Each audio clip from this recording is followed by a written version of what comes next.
We're going to begin our lesson today by jumping right into God's Word. So, open your Bibles to Genesis chapter 40. It's straightforward enough. We're not going to spend a great deal of time with this chapter, but we're going to start here.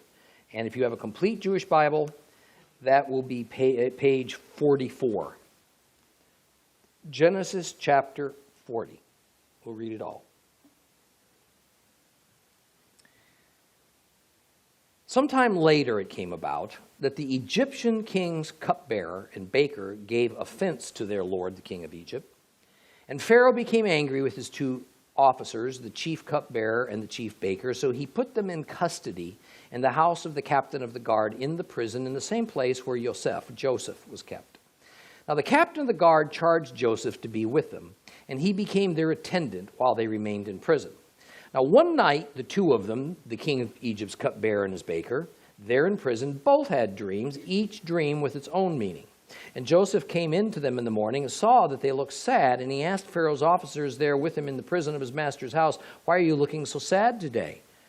And they said to him, "Well, we each had a dream, and there's no one around who can interpret it." And Joseph said to them, "Don't interpretations belong to God? Tell it to me, please." Then the chief cupbearer told Joseph his dream. "In my dream, there in front of me was a vine, and the vine had 3 branches, and the branches budded. Suddenly it began to blossom. Finally, clusters of ripe grapes appeared. Pharaoh's cup was in my hand, so I took the grapes, I pressed them into Pharaoh's cup, and gave the cup to Pharaoh. And Joseph said to him, 'Here is the interpretation. 3 branches are 3 days. Within 3 days, Pharaoh will lift up your head and restore you to your office. You will be giving Pharaoh his cup as you used to when you were his cupbearer. But remember me when it all goes well with you. Show me kindness, please. Mention me to Pharaoh so that he'll release me from this prison. For the truth is, I was kidnapped from the land of the Hebrews, and here too I've done nothing wrong that would justify putting me in this dungeon.' Well, when the chief baker saw that the interpretation was favorable, he said to Joseph, 'I too saw in my dream. There were 3 baskets of white bread on my head. In the uppermost basket were all kinds of baked goods for Pharaoh, but the birds ate them out of the basket on my head.' Joseph answered, 'Here is its interpretation. The 3 baskets are 3 days. Within 3 days, Pharaoh will lift up your head from off of you. He will hang you on a tree, and the birds will eat your flesh off of you.'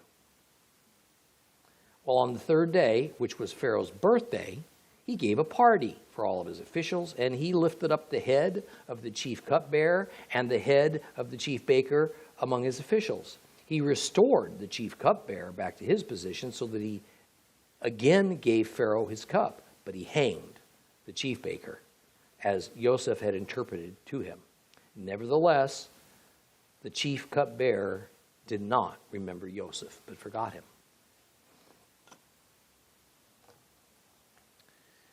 Well, about 11 years has passed since his older brothers sold Joseph into slavery. So he's 28 years old about now.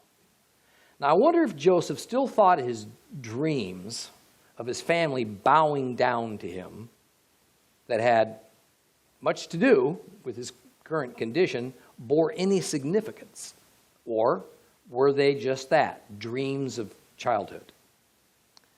Because from where he sat, so long removed from Canaan and from his family, he may well have forgotten about all those sheaves of grain that were bowing down before him, and the sun and the moon and the 11 stars paying homage to him. But let's be very clear about what those dreams meant to Joseph.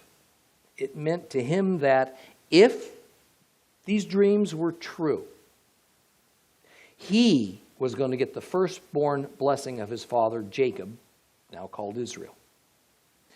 That means that the first 10 of his older brothers were going to be skipped over, and he would become the inheritor of all the wealth and authority of the clan of Israel.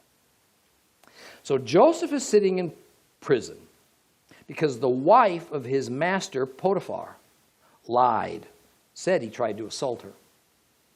How long he'd been languishing in prison is difficult to know, but it was long enough that he had gained the trust of the jailer.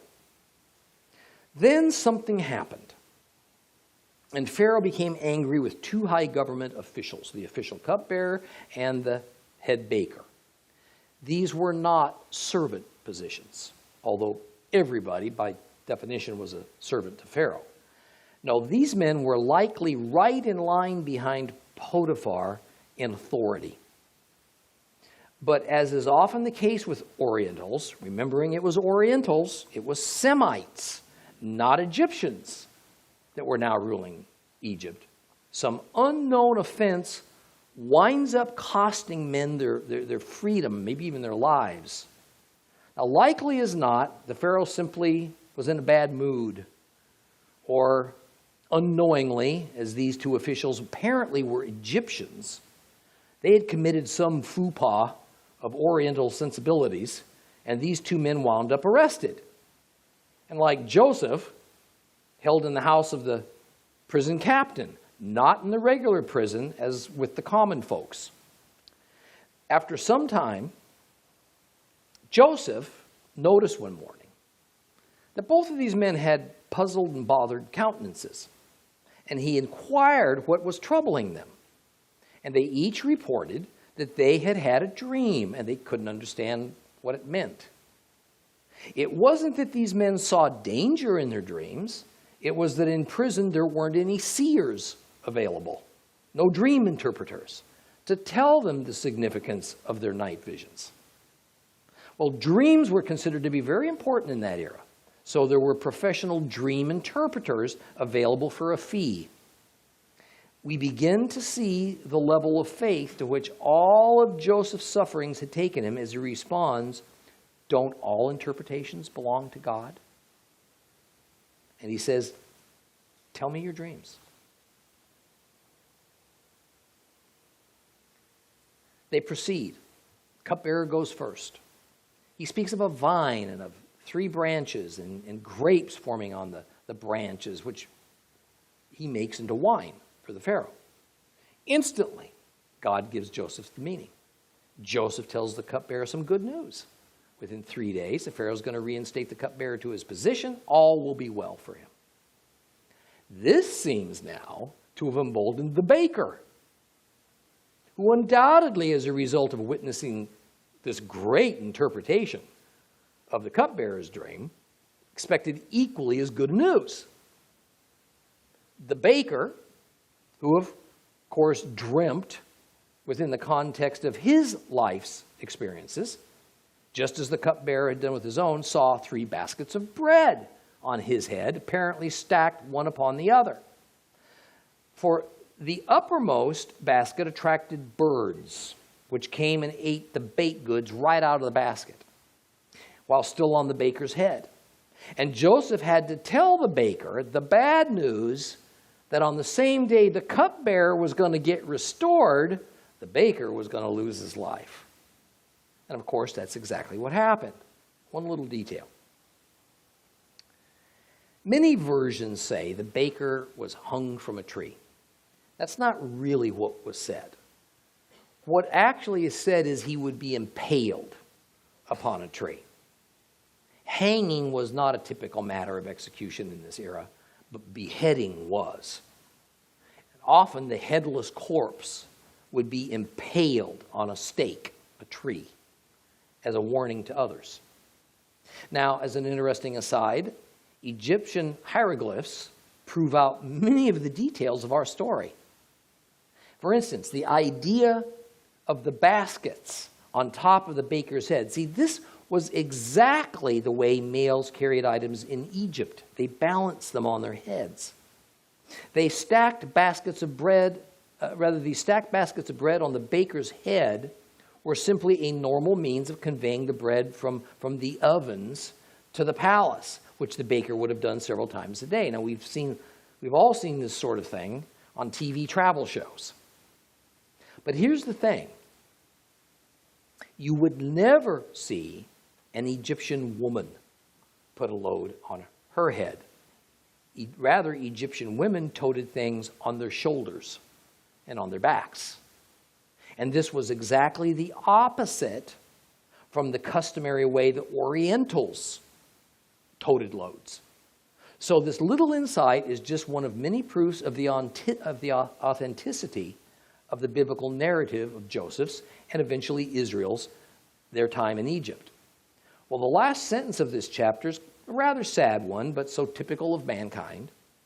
Joseph, having shown kindness now to the cupbearer, had requested that the cupbearer might do the same for him after he was restored to his position. But we are told that now that everything was back to normal for the cupbearer, he forgot about poor Joseph and left him languishing away for a crime he had not committed. Well, now let's move on to Genesis chapter 41. If you have a complete Jewish Bible, that's page 45. Genesis chapter 41. At the end of 2 years, Pharaoh had a dream. He was standing beside the Nile River, and there came up out of the river 7 cows, sleek and fat. They began feeding in the swamp grass. And after them there came up out of the river 7 more cows, miserable-looking and lean. And they stood by the other cows at the edge of the river. Then the miserable-looking and lean cows ate up the 7 sleek, fat cows. At this point, Pharaoh woke up. But when he went to sleep again and dreamt a second time, 7 full, ripe ears of grain grew out of a single stalk, and after them 7 ears thin and blasted by the east wind sprang up, and thin ears swallowed up the 7 full ripe ears, and the Pharaoh woke up and realized it had been a dream. And in the morning he found himself so upset that he summoned all the magicians of Egypt and all of its wise men. And Pharaoh told them his dreams, but no one there could interpret them for him. Then the chief cupbearer said to Pharaoh, today reminds me of something wherein I'm at fault. Pharaoh was angry with his officials and put me in the prison of the house of the captain of the guard, me and the chief baker. And one night both I and he had dreams, and each man's dream had its own meaning. And there was with us this young man, a Hebrew, a servant of the captain of the guard, and we told him our dreams. And he interpreted them for us. He interpreted each man's dream individually, and it came about as he interpreted to us. I was restored to my office. He was hanged. And then Pharaoh summoned Joseph. They brought him quickly out of the dungeon. He shaved himself, changed his clothes, and he came into Pharaoh. And Pharaoh said to Joseph, I had a dream, and there's no one who can interpret it. But I've heard it said about you that when you hear a dream, you can interpret it. And Joseph answered Pharaoh, it isn't in me. God will give Pharaoh an answer that will set his mind at peace. Pharaoh said to Joseph, well, in my dream, I stood at the edge of a river, and there came up out of the river 7 cows, fat and sleek, and they began feeding in the swamp grass. And after them, there came up out of the river 7 more cows, poor, miserable-looking, lean. I've never seen such bad-looking cows in all the land of Egypt. And then the lean and miserable ones, pages of my Bible stuck together, miserable-looking cows ate up the first 7 fat cows. But after they had eaten them up, one couldn't tell that they had eaten them because they were as miserable looking as before. And at this point I woke up, but I dreamed again. I saw 7 full ripe ears of grain growing out of a single stalk, and after them 7 ears thin and blasted by the east wind sprang up, and the thin ears swallowed up the 7 ripe ears. And I told this to the magicians. None of them could explain this to me. And Joseph said to Pharaoh, the dreams of the Pharaoh are the same. God has told Pharaoh what he's about to do. The 7 good cows are 7 years, and the 7 good ears of grain are 7 years. The dreams are the same.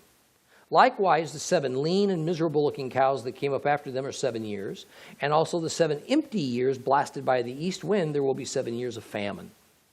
This is what I told Pharaoh. God has shown Pharaoh what he is about to do.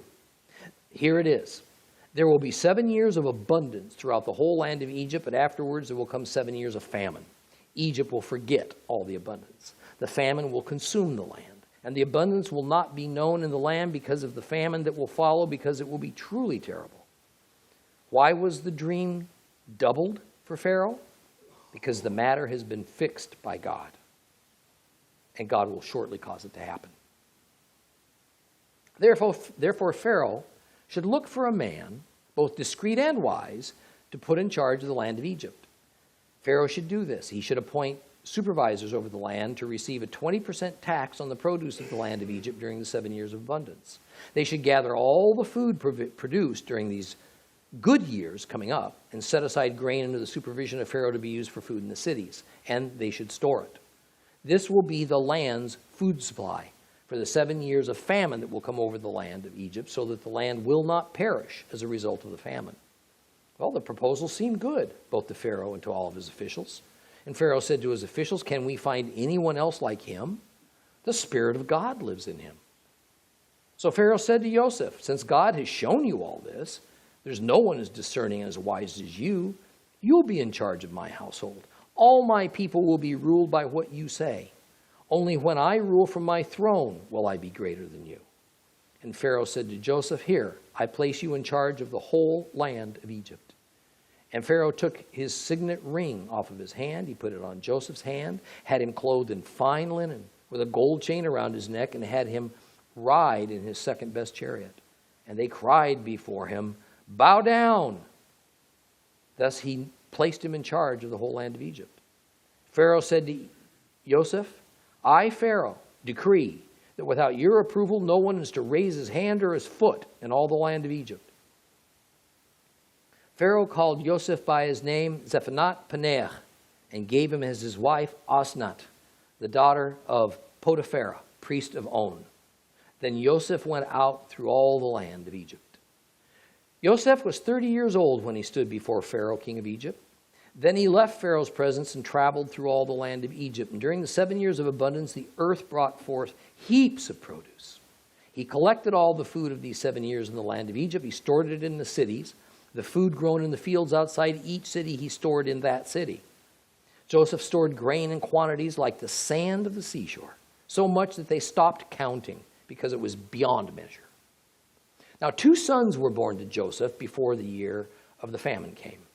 Osnat, daughter of Potiphera, priest of On, bore them to him.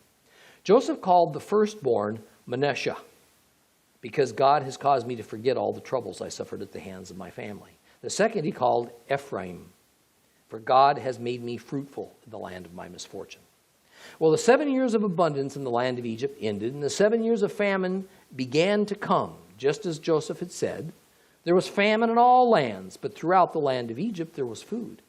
And when the whole land of Egypt started feeling the famine, the people cried to Pharaoh for food, and Pharaoh said to all the Egyptians, "Go to Joseph, do what he tells you to do."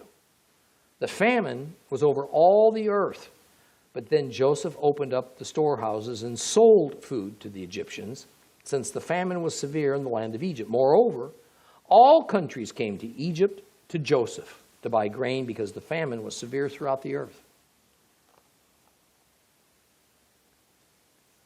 Now, I told you something earlier that may have caught you a little bit off guard, that at the time of Joseph, Egypt was ruled by Semites, descendants from Shem, son of Noah. That in fact, the Pharaoh of Egypt at the time Joseph was made ruler of the land wasn't an Egyptian. And that during about a 150-year period, official Egyptian government records regarding Egypt's history suddenly ceased. And the reason for this is that kings and pharaohs tended not to write down defeats and times of being subjugated. Understanding this helps for us to understand how Joseph became so powerful, how Israel was at first so free to grow and prosper, but then later how Israel became the brunt of Egypt's rage, and then the Israelites eventually became their slaves. Now, I mentioned that there were several records of that time, however, that were written down, and they were preserved by private Egyptian citizens. And they tell the story about these foreign rulers, these so-called Hyksos rulers. Now, I would like to read you just a very short account as taken from the Egyptian historian Manetho, who lived during the 3rd century BC. And he compiled several of these records, and he left them for us. Here's what he had to say about this period of time. "We had a king called Ptolemaeus, And in his reign it happened. I do not know why God was displeased with us. Unexpectedly from the regions of the east came men of an unknown race. Confident of victory, they marched against our land, and by force they took it easily without a single battle. And having overpowered our rulers, they burned our cities without compassion. They destroyed the temples of our gods. All the natives were treated with great cruelty, for they slew some. They carried off the wives and children of others into slavery. Finally, they appointed one of themselves as our king. His name was Silitis, and he lived in Memphis, and he made Upper and Lower Egypt pay tribute to him. And when he found a city in the province of Sais, which suited his purpose, it lay east of the Bubasite branch of the Nile and was called Avaris. He rebuilt it. He made it very strong by erecting walls and installing a force of 240,000 men to hold it. Silitis went there every summer, partly to collect his corn and pay men their wages, partly to train his armed troops and terrify foreigners. Here we have a very emotional, very condensed recounting of the conquering of Egypt by the Semites from Asia. We even have the name, an Arabic name, of the conquering king, Silitis. I mean, how it must have stuck in the craw of the Egyptian people to be overrun so easily, so swiftly by these, to their minds, uncivilized hordes. Yet in God's unfathomable divine providence, this is what would set the stage for Joseph to assume a powerful position and for Israel to be held hostage in Egypt for over 4 centuries. Now, I would like you to take note of a name that I just read that's mentioned by Manetho, Avaris. Because as we study Exodus next, we shall spend some time talking about this particular city. Avaris is the large city that became home to the Hebrews, to the Israelites in the land of Goshen in Egypt. The very place most secular archaeologists say doesn't exist. A place where an enormous population of Hebrews existed after Joseph's time. And note what a large place it was that this Silitis, this new foreign pharaoh, stationed almost 250,000 troops there just to secure it. One last thing. A little earlier I used some terms, Bedouin, Semite, and Oriental, kind of interchangeably. I want to explain it. The overall continental landmass that contains what we today call the Middle East is Asia.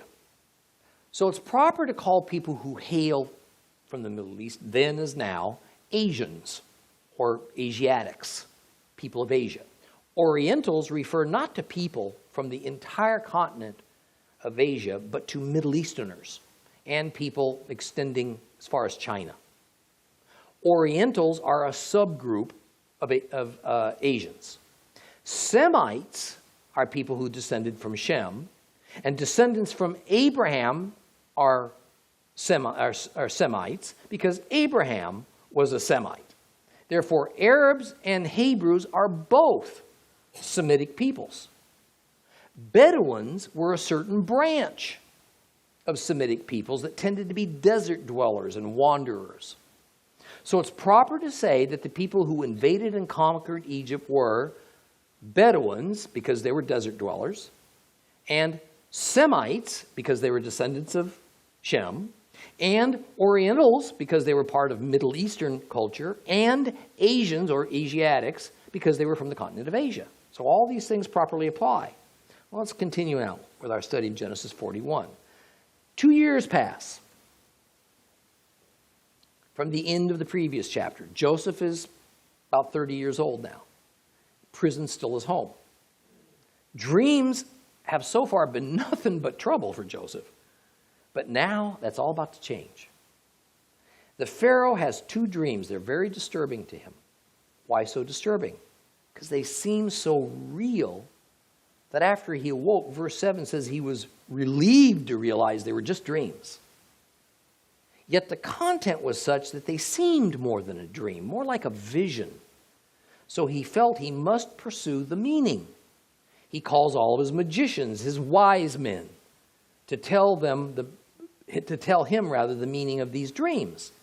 And these two groups of men the Pharaoh summoned were his brain trust, his governmental cabinet. And they represented the spiritual and the intellectual elite of Egypt.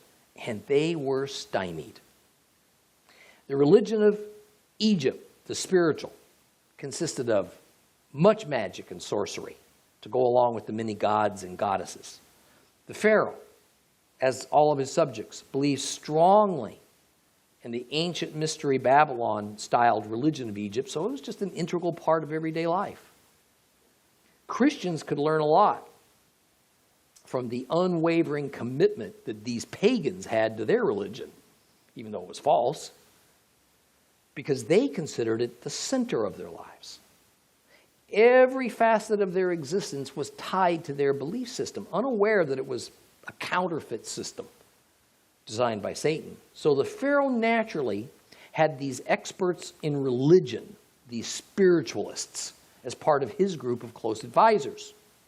Now, conversely, these wise men were not representatives of the spiritual, they were the Egyptian intellectuals.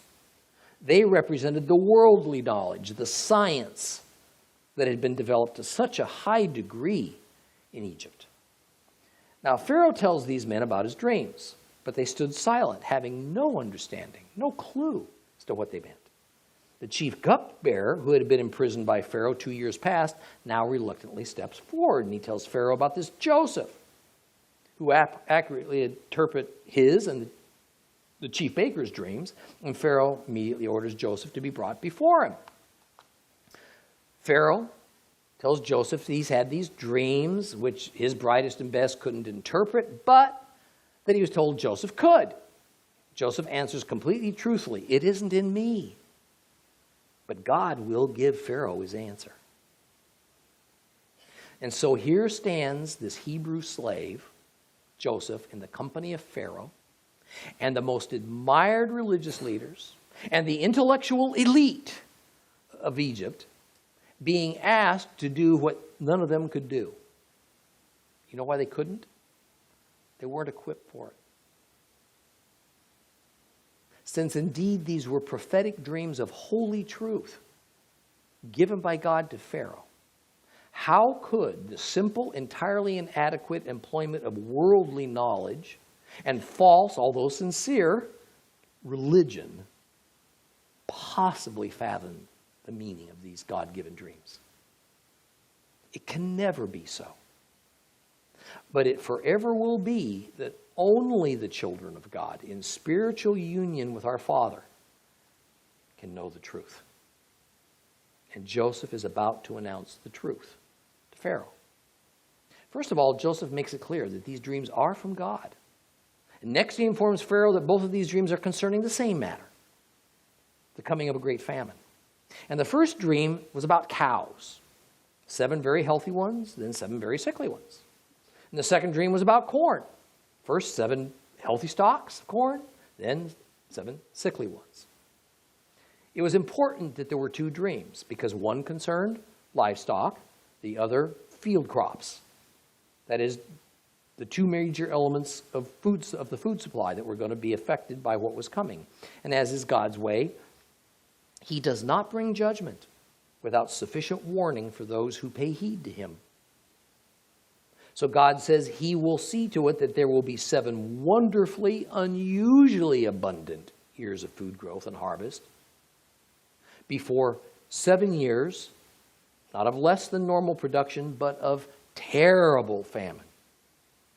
Well, what comes next is wisdom from Joseph about what to do about this coming trial. And of course, the nature of the wisdom is such, we can have no doubt as to its source. It has to be from the Creator. Joseph says in paraphrase, Pharaoh, during the next 7 years, make it a law that all throughout Egypt, 20% of all produce will be stored away for that day, 7 years into the future, when we're going to need it for our lean times. And rather than living especially high during these 7 years of unusual plenty, be wise and use that time to prepare. Now, I suspect that the people weren't too thrilled about this ruling. After all, as they looked around them, my goodness, all they saw was prosperity. The future seemed bright. There wasn't a cloud on the horizon. Why all this negativity? No doubt many saw it as a conspiracy of these detested Hyksos rulers to simply confiscate food from the people, somehow enrich themselves from it.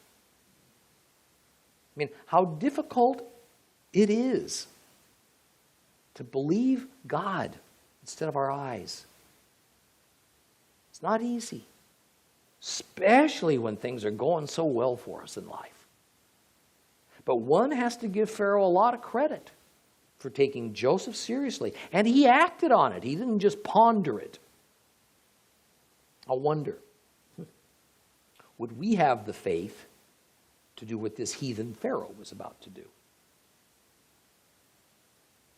Would we have the faith to hear from God that a time of terrible tribulation is nearing and that we need to prepare by putting aside some of our time and our riches and our labors and our interests and ourselves? Could we intentionally deprive ourselves when we were or are in the midst of abundance? When life is good? Can we do it by faith, not by what we see with our eyes? Can we do it when the best and brightest minds and our most prestigious religious leaders tell us the future's unknowable, except as they can discern it from their positions of authority? Beloved, I sure hope we can, because we have been told. We are right now in that time of relative abundance and plenty, just before the onset of one of the greatest trials mankind has ever or ever will experience. How do I know this? Because God's revealed it to us. He has shown us in His prophetic word what the signs are to look for, and they have happened. And they're happening. He has told us unequivocally that when Jerusalem is back in the hands of the Jews, that generation will see the coming of the Lord.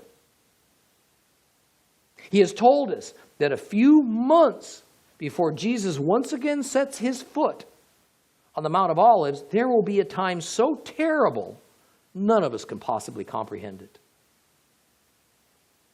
He has told us to prepare, just like Joseph told Pharaoh. Prepare by giving over our lives to Him. Follow the wisdom that comes from God. Live within our means. Get out of debt. Seek Him instead of our personal pleasures. Learn to rely on Him. Trusting Him, believing Him, not what our fleshly senses, our corrupted intellect might tell us. Because those of us in our time who do not prepare will experience devastation manyfold more than what Egypt was about to experience. See, it doesn't matter that so many of our religious leaders are blind to all this. It doesn't matter that our academic elite scoff at it. It doesn't matter that our government sees everything in terms of geopolitical realities. And our lawmakers see things in terms of attaining and maintaining their personal power. Because most of our secular and religious leaders are as oblivious to reality as were Pharaoh's wise men and magicians. You see, God has not entrusted the truth to them. He's entrusted the truth to us, His believers, His worshipers.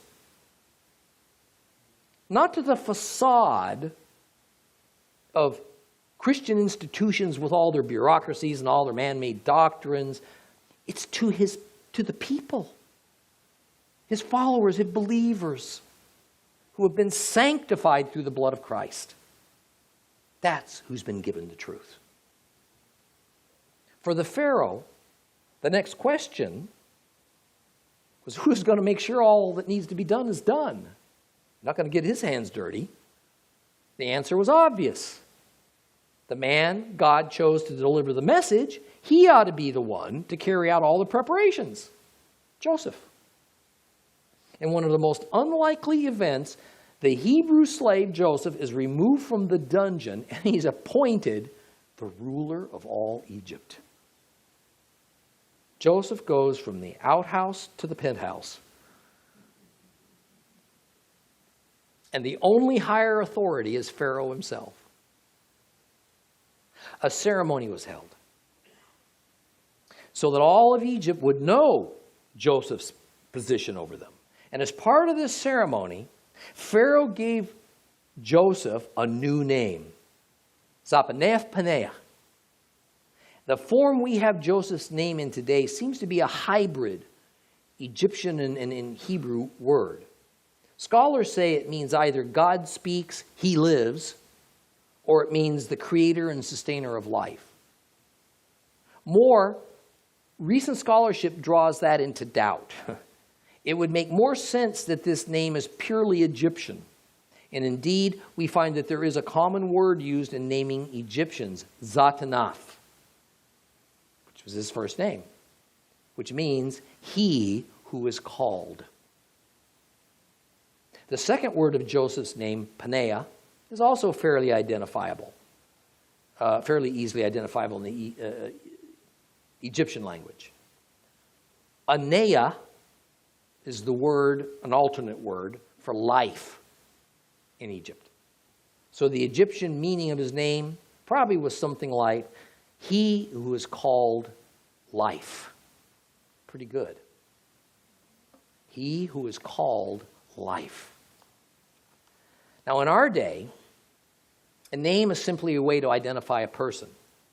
But in ancient times, a name was a lot more than that. A name represented a person's reputation. It was a statement of one's character and attributes, very often status in society. So when Joseph went from house slave to prisoner, vizier of Egypt, a new name was necessary, one which reflected the Pharaoh's view of Joseph's high position and purpose. So to seal Joseph's appointment and to make it permanent, and without doubt to achieve Joseph's loyalty, Pharaoh gave to Joseph a wife, Asenat, daughter of a priest. This was no small thing. The priest was of the temple of On, the city of the sun god. And at this time, this temple was built to honor the god Re, later called Atum-Re. Re was the highest Egyptian deity. Later, the city of On, about 7 or 8 miles north of Cairo, would come to be known as Heliopolis, city of the sun. So Joseph married the daughter of the priest of the sun god, Re. Now, once the ceremonies were concluded, Joseph set about traveling throughout Egypt, setting up a system, seeing to it that an enormous amount of grain was saved and it was stored properly. And we're told that the 6 years before the famine were abundant. The biblical term abundant meaning there were 6 years of bumper crops. 6 years pass. It's a year before the onset of the famine. And Joseph now has 2 sons by his Egyptian wife, the firstborn being Manasseh, the younger being Ephraim. Now, by the way, these are Hebrew names. They're not Egyptian names. However, due to the customs of those days, that remains the same to this day for Hebrews and many other cultures. The mother's nationality and genealogy determined that of the children. So despite their Hebrew names, in that era, these 2 boys were without question considered as Egyptian children. Now, the foreign mother of an Israeli could renounce her nationality in God's and become a member of Israel. If that happened, then the mother was not considered foreign, despite her genealogy, but now she was Hebrew. That did not happen in this case. Asenath, mother of Joseph's children, was an Egyptian, and there's no evidence that she gave up her Egyptianness.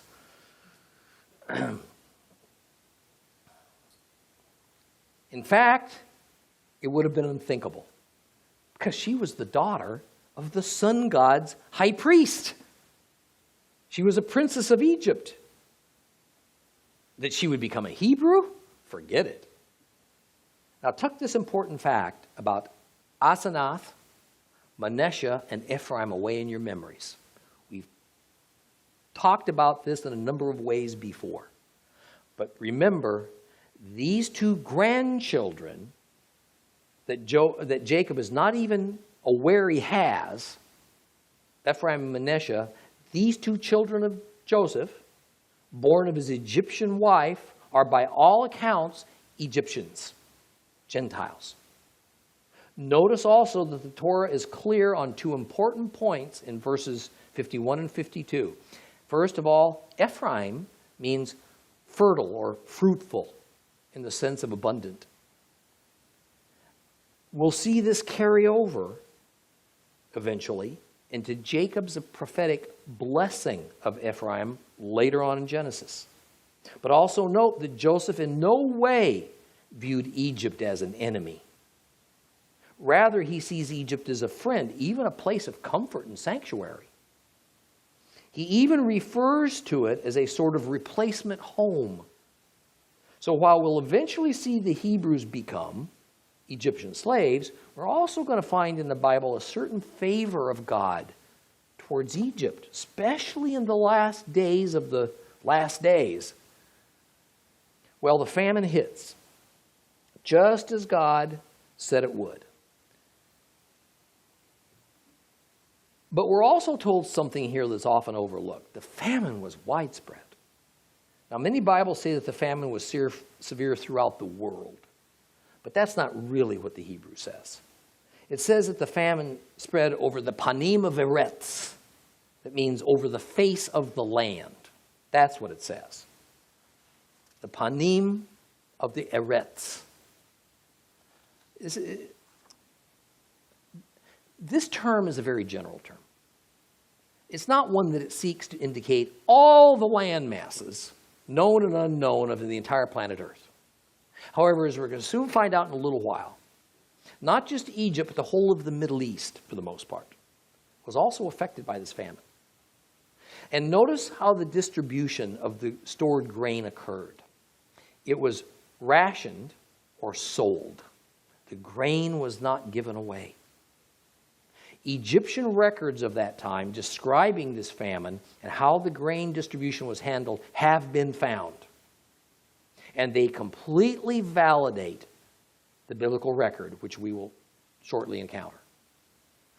What we know is that as people ran out of money, they gave up their starving cattle to Pharaoh in exchange for grain, the staple food. But when they ran out of cattle, they gave up their land.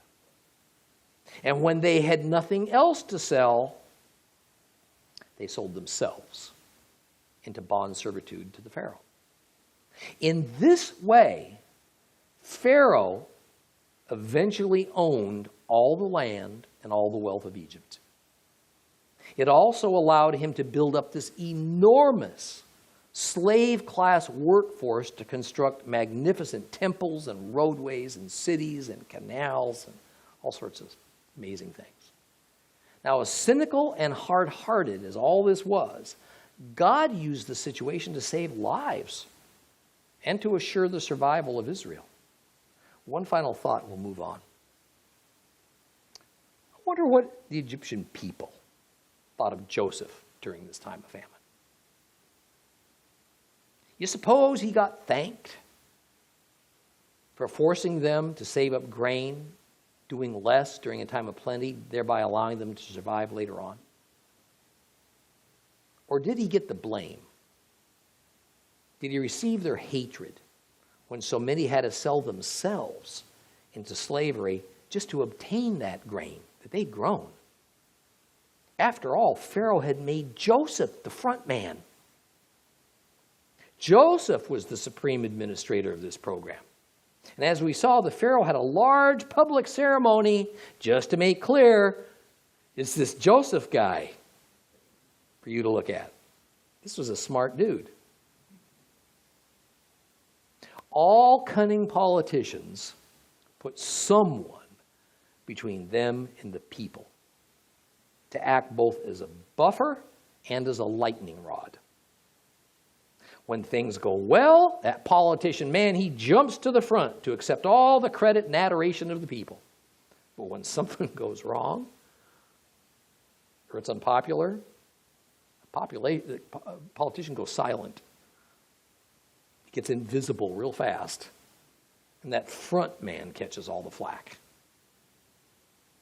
Something tells me that the leftover bitterness from this event surrounding the confiscation of grain from the Egyptian people's own private land, and then the selling of it, what should have been their own grain, back to them, often at the cost of their own personal freedom, had a lot to do with how things would pan out a little while later. For it was after Joseph died, and new pharaohs were now in place, and Joseph's family, the Hebrews, had grown huge and prospered. That's when the dispossessed people of Egypt turned on them. Matters like this famine situation are not easily forgotten. And it's unthinkable that this didn't have much to do with Egypt eventually turning the tables on Joseph's family by enslaving them. We will get into chapter 42 next week.